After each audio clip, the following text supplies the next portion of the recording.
Eu acabei de chegar aqui em Natal, no aeroporto de Natal. Tô indo pra Pipa. Não reservei transfer, não reservei nada. Tô indo de busão até a rodoviária e de lá eu pego um ônibus pra Pipa, que custa R$18. Esse ônibus aqui custa R$4,45. Sai de hora em hora também. E o de lá também sai de hora em hora. Eu vou mostrando tudo pra vocês.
Aqui é as vans que fazem o transporte público aqui de Pipa.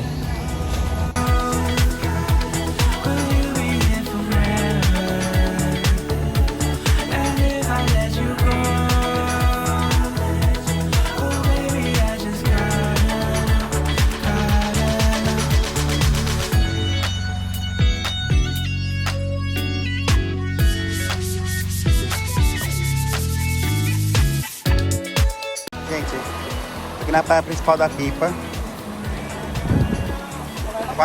comendo brownie, indo pra Baia dos Golfinhos, caminhando. Só dá pra ir com a maré baixa, viu? E é isso, esse aqui é o caminho, vou mostrando pra vocês.